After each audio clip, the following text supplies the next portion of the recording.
As a thereminist, only you can really determine what is right and comfortable for you as you play.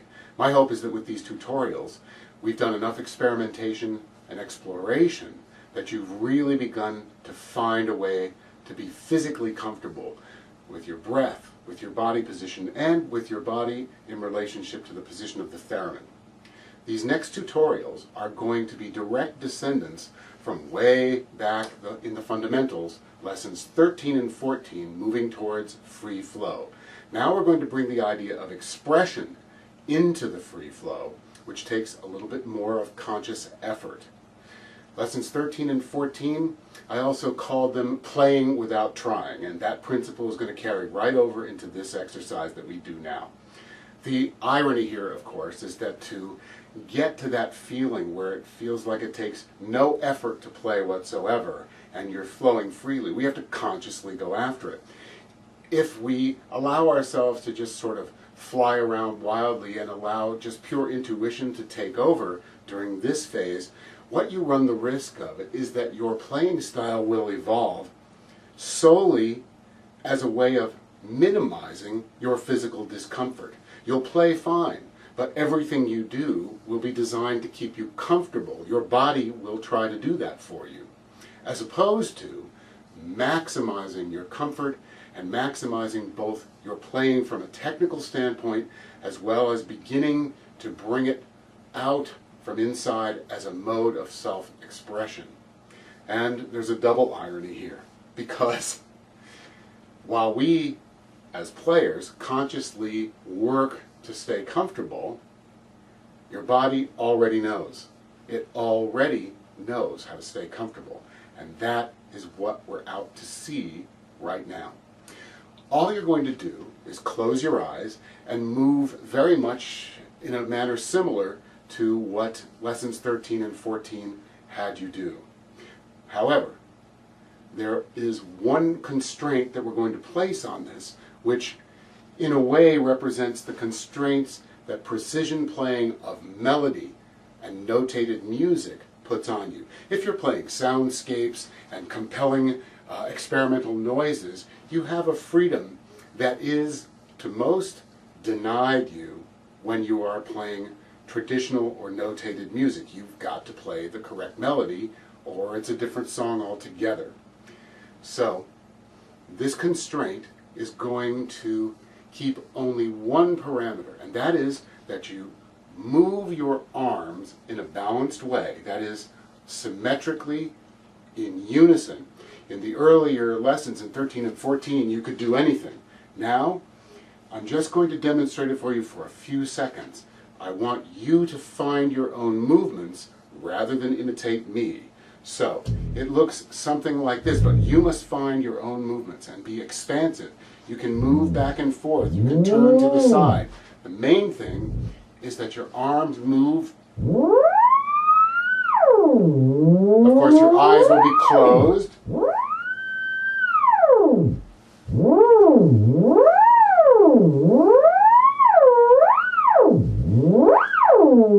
And so on. You see what I mean? Keep them balanced.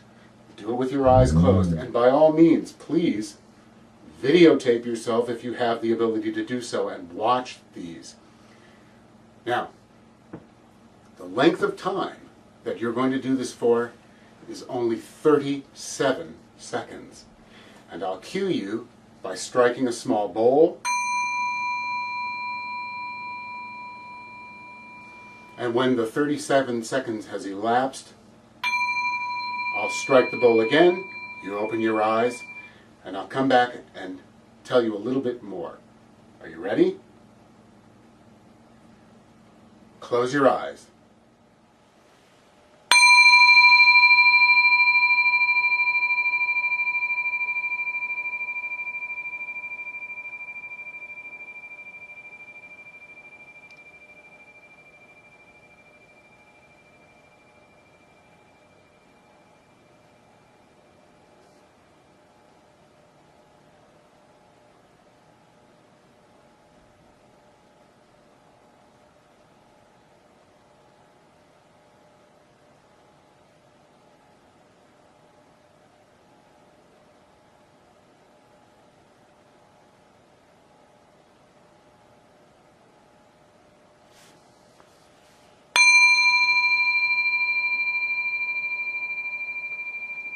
All right, open your eyes.